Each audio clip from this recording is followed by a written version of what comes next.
Life में वही success होता है जिसका अपना विजन क्लियर होता है, अपने में एक बर्निंग डिज़ायर रहती है। मैं आगे इसको बताऊंगा, जिसको आजकल लेटर लैंग्वेज में कहते हैं your purpose life, your meaning of the life.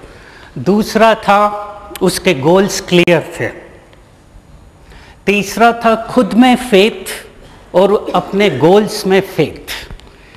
जो सक्सेस का नेक्स्ट मंत्र रहता है विजन के बाद, अपने ऊपर विश्वास और आप जो करना चाहते हैं उसके ऊपर फेथ। ये दोनों फेथ और बिलीफ, थिंकिंग और बिलीफ, ये अगर मिल जाते हैं तो व्यक्ति जीवन में कुछ भी कर सकता है।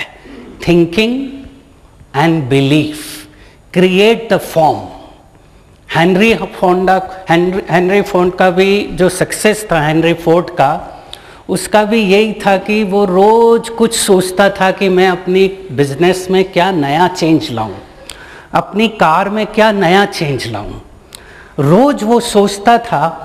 उसकी वाइफ उसके ऊपर फेथ करती थी, कहती थी कर डाल। तो वो रोज हर दिन अपने फैक्ट्री में एक चेंज लाता था अपनी ऑटोमोबाइल में, और धीरे धीरे वो चेंज लाकर उसने अपनी ऑटोमोबाइल को इतना वर्ल्ड फेमस कर दिया कि आज भी फोर्ड कार फेमस है। तो थिंकिंग, फेथ एंड बिलीफ, ये तीनों मिरेकल का काम करते हैं। फिर है हमारी फ्लेक्सिबिलिटी, कंटिन्यूस एक्शन करते रहेंगे, और मेन चीज़ है इसमें असेसिंग द रिजल्ट, इवैल्यूएशन। कोई भी बिजनेस में, इंडस्ट्री में, प्रोफेशन में 3 चीज़ें बेसिक रहती है। आपकी प्लानिंग कैसी है, आपका मैनेजमेंट कैसा है, और आपका इवैल्यूएशन कैसा है। अगर हम अपने लाइफ में इवैल्यूएशन करते हैं तो हम अपनी मिस्टेक्स को करेक्ट करते जाते हैं। अब आते हैं एक्चुअल प्रॉब्लम पर। एक मरीज डॉक्टर के पास जाता है, दोनों कान उसके जले हुए होते हैं, बर्न होते हैं, 3rd डिग्री बर्न। तो डॉक्टर पूछता है ये कैसे हुआ, तुम्हारे दोनों कान कैसे जल गए? उसने कहा मेरा मोबाइल फ़ोन पास में था और मैं प्रेस कर रहा था, आयरनिंग कर रहा था।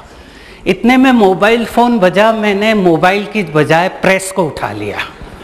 डॉक्टर ने कहा दूसरा कान कैसे जला? फिर से रिंग बज गई, फिर से प्रेस उठा ली। आज दूसरा स्ट्रेस एक मेजर आता जा रहा है, मोबाइल स्ट्रेस भी बढ़ता जा रहा है। जो समय हमें मिलता था वो हमारा कम हो गया। ट्रेन में जा रहे हैं, अपने लिए बहुत अच्छा समय है ट्रेन का, उस समय भी अगर हम अनवांटेड बात कर रहे हैं, जितना ज़रूरी है उतना ठीक है, पर अनवांटेड ऐसा हमें लगने लगा है कि शायद मेरे बिना दुनिया नहीं चलेगी, हम उसको कंट्रोल करना चाहते हैं। एक ये इनसिक्योरिटी का ही साइन है, कुछ चीज़ पकड़ के मैं दुनिया को कंट्रोल करना चाहता हूँ। पर हम सभी जानते हैं दुनिया चलती रहती है, यूज़ करें, पर कितना यूज़ करें उतना हम अपने हाथ में रखें। पैदा होने से ही मरने तक प्रॉब्लम चलता रहता, वुम टू टुम्ब। वुम से पैदा चालू होता है और टुम तक चलता रहता है। इसीलिए बच्चा जब घर पैदा होता है, मदर के बाहर आता है, चिल्लाने लगता है, रोने लगता है। मदर के अंदर रहता है तो बड़ा कंफर्टेबल रहता है। सबसे बड़ी कंफर्टेबल पोजीशन हर व्यक्ति की कहाँ है? मदर के अंदर। कितना आराम से बच्चा बैठा रहता है, कोई घंटी दबाने की ज़रूरत नहीं होती, उसको सब फूड सप्लाई, न्यूट्रिशन, ऑक्सीजन मिलता रहता है। पर बेचारा जैसे ही बाहर आता है उसके स्ट्रेसेस चालू हो जाते हैं।